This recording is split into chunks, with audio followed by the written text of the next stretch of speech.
Hello everyone, this is Annette Manius with Oasis Solutions Group, and I appreciate you attending today our webinar on choosing business management software.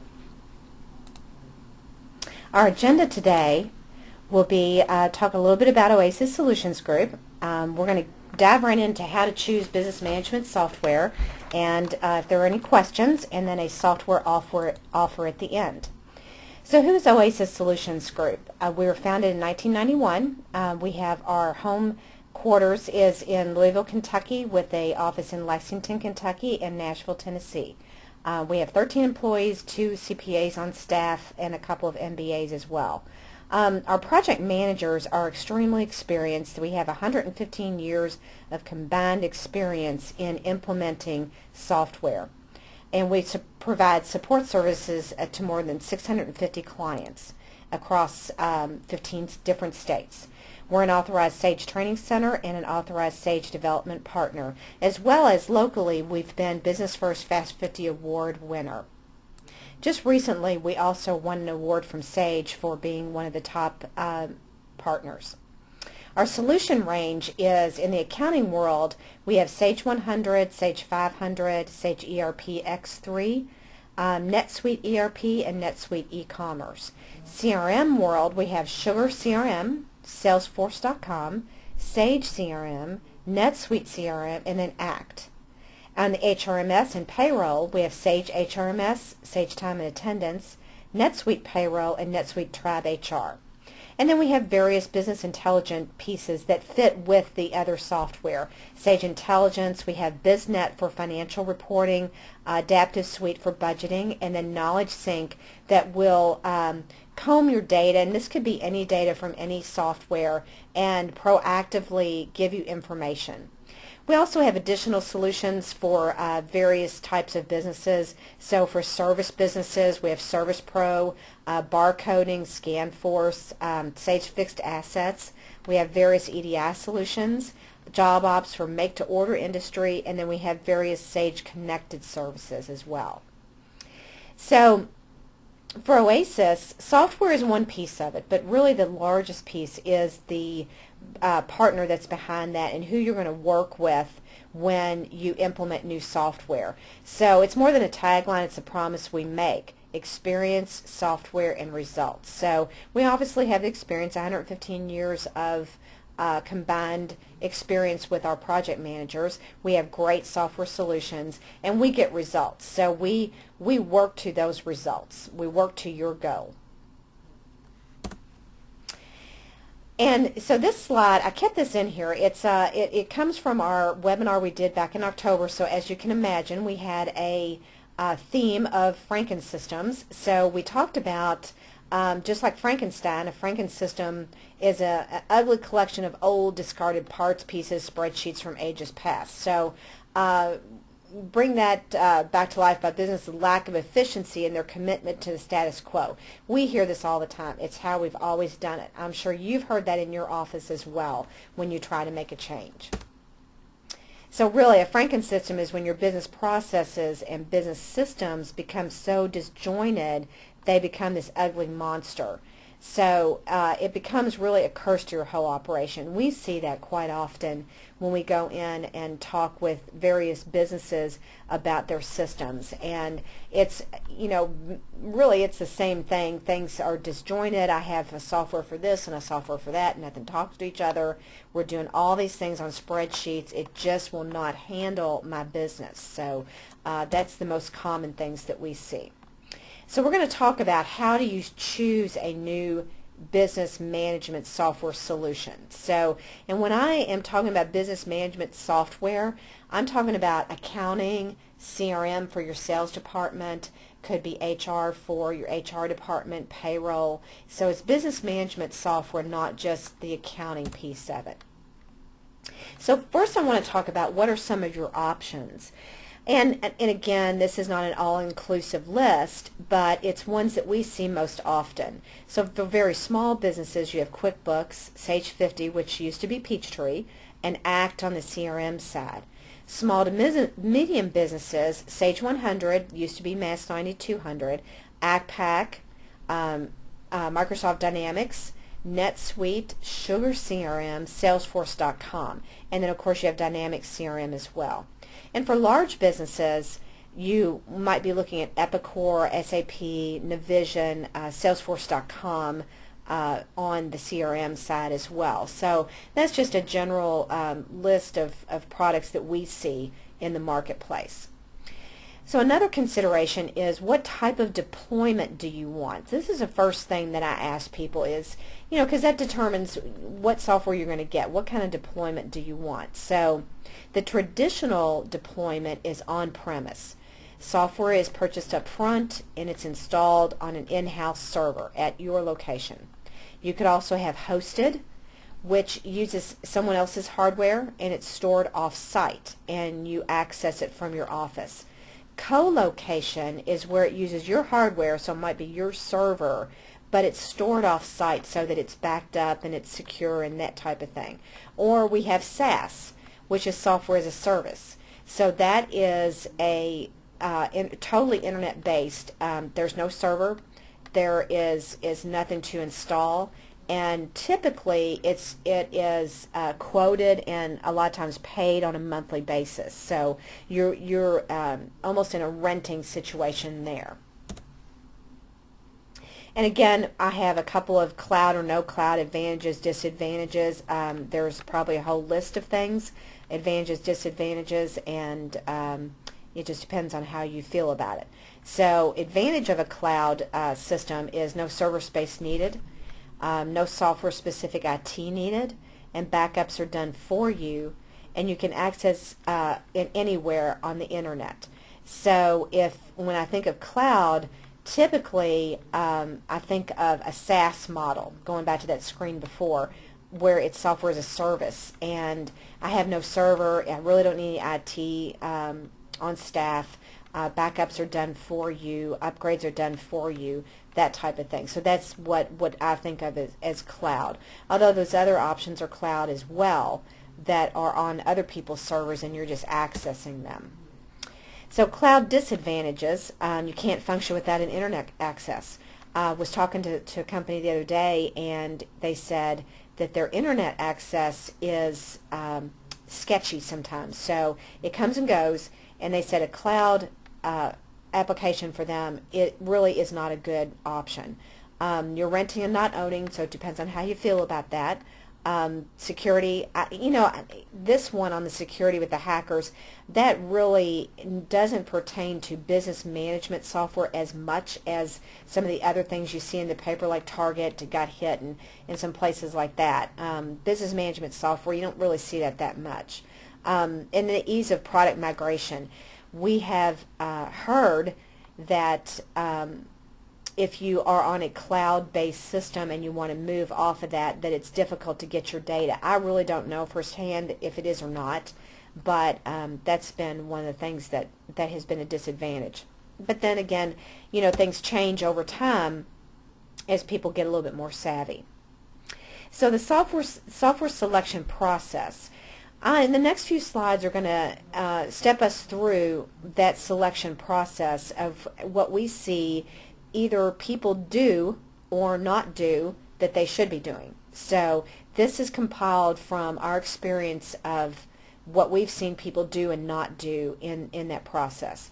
So the first thing I put on here and I tell people is visit with each team member of your organization who will be impacted. This is so important. We have seen times in the past where people make a decision, maybe it's the controller or the sales manager, and they don't really get everyone else engaged in that process. So there's two reasons for that. One being that maybe at a higher level, at a CFO level or controller level on the ERP side, you might not know all the fine details of what they're doing in their different jobs, because you're not on the front line. The other piece of it is people want to feel like they were involved in that decision and it wasn't just thrust on them. So the times that we've seen where companies haven't gotten everyone involved, There's been a lot of difficult transition because people, don't really appreciate it, that they weren't involved, and it was just thrust on them. So make sure and get everyone involved. And then talk with your CPA for a recommendation. That's always a good thought too. And then you also want to document each team member's needs and wants, likes and dislikes. So there's going to be things about their current system that everyone really likes and they don't want to give up. And then there's going to be things that they really hate and want to see improved. So you need to document both of those things, either likes and dislikes. And then what do they want and what do they need in a new system. So this slide is just a little snapshot of a spreadsheet that we have that is helpful, because let's say I've decided I'm going to look at 3 different vendors to get new software. Once I start looking at them, I'm going to start thinking, okay, I saw this that I really liked, but was that this vendor or did that software have that? So if you have this guideline over on the left, you're going to put your needs and your wants for your system, and then on the top where you have vendor 1, 2, and 3, you'd fill in their names. So Oasis would be on there, and whoever else you're looking at, and then you would say, okay, yes, they have this, no, they don't, and then that way you can go back. And what's great about this is if you have this in place for each person that's in the demos, and then go back and compare the notes about it, is really helpful. So again, you want to have initial conversations with at least 3 different software vendors. I had somebody the other day tell me they're going to look at 8 different vendors. I mean, to me, that's just overwhelming. So I think they will narrow that down pretty quickly to 3. And then provide each vendor with a list of those requirements so that they can know, 1, whether their software is going to work for you, and then we do our demonstrations, our product demonstrations, based on those requirements. So the next slide is a list of questions you should ask each prospective vendor. And here is the list. So you want to get a copy of their scope of work, a copy of their work plan. This tells you that they're organized and that they're going to be able to project manage the situation. And what is that implementation process? Have them step you through it. Also, what constitutes a successful project for them? How is that determined? And give an example of recent work. And then also an unsuccessful project. What does that look like? I had a prospective customer ask me a couple years ago some of these same questions. And the other question he asked, which was a tough question, was, tell me about the last customer that you lost and why you lost them. So he wanted to know someone who bought from us and then we lost them as a customer. And that was a really tough thing for him to ask. But I really think for this particular company, he was just asking that question because he wanted to see if we would give the honest answer, and not so much that he really cared about what happened. Everybody loses customers from time to time. I think he was just trying to see what the answer was, and if we were honest. So that, to me, that was a really good judge for him to know how we were going to react in situations. So, and we ended up getting him as a customer, so which is great. But that was just an interesting question that he asked. Also, what's the process after you are live? So that's important. A lot of people don't ask that question. Okay, you get me there, I'm going live January 1, let's say, then what? So what happens? Are you just going to walk away? Are you just going to leave me? What happens? So that's a really important question. Ask for 3 references from a vendor. So you want to get the most recent implementations, I would ask for. Also, you want to talk to the vendor's staff who work on the project, including the project manager, and then ask for implementation references for that project manager, not for the company as a whole, but for that project manager, because you want to make sure that they're going to be able to deal with your project and your requirements.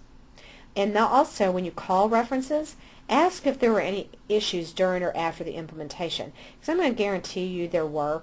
For whatever reason, there is no way that you could do a project, a software implementation, and not have run into some type of roadblocks or bumps in the road. So to me, that's going to happen, but it's all in how you handle it. So ask, did it happen, what happened, and how it was handled. That'll tell you a whole lot about the vendor. So again, one of the other points I want to make is try to work with somebody local if possible. I know that's not always possible depending on the software that you're implementing, but local is great. It helps that they're not just flying in and jamming it all down your throat in a week and then walking away. So that's one of the local advantages. Request a personalized demonstration, and the demo should be based on your written requirements. So again, we were talking about how you have to have the requirements for everybody. The demonstration should not be just a canned demonstration. It should be based on your requirements and show you the features and the benefits of the software based on your requirements. And again, in those demos, you want to involve all stakeholders, involve everybody. So even down to the data entry person, you want to make sure to do that. So then reconvene with your team after the demo. So you want to discuss the demo, determine additional questions, that type of thing. So you don't want to just go, okay, that was nice, and then walk away and nobody ever talk about it. So you really should reconvene with your team.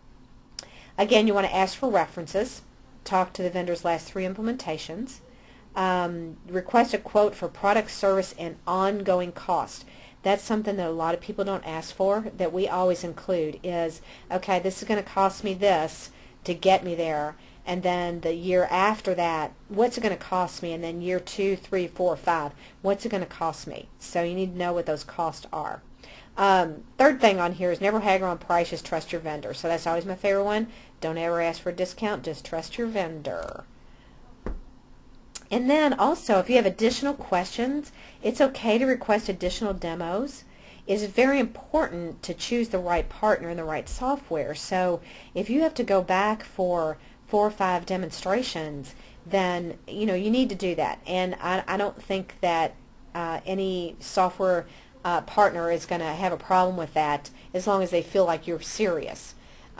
So definitely don't feel bad about asking for more demonstrations.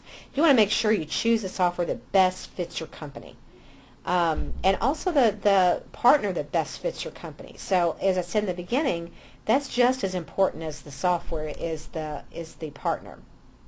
So how do you know when it's time for new software? You have too many spreadsheets. This could be in the accounting department, in the sales department, in the HR department. We see it very often in the HR department where everything, all the employee information is on spreadsheets. And with some of the new regulations and things coming into play, you're going to have to get away from that, spreadsheets, and have a formal system. A lot of times we see unacceptable performance. People would go in and they say, oh my gosh, it took me 2 minutes to open that screen. So really need new software. Compliance concerns, going back to new regulations, system reliability, product obsolescence. We've seen that a lot in the past couple years, is products that were custom built for somebody and maybe that programmer is gone. So a lot product obsolescence, or maybe out of date, they're not updating it.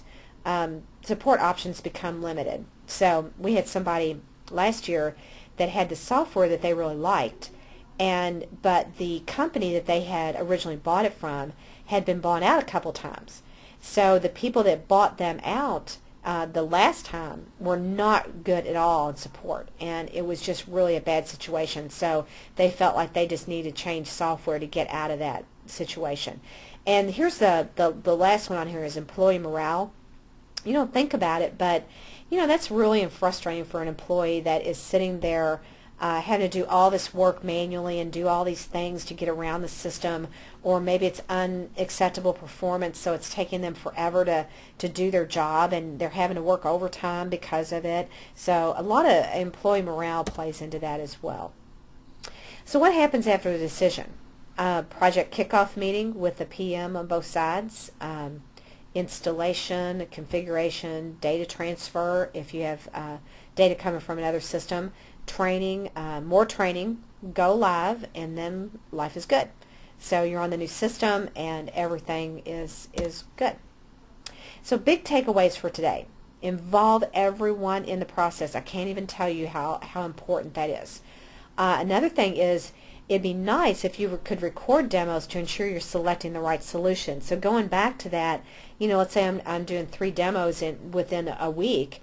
You want to make sure at the end of the day, let's say end of Friday, you go, oh my gosh, I remember seeing that, but was it on Monday? Was it Wednesday's demo? Was it Thursday's demo?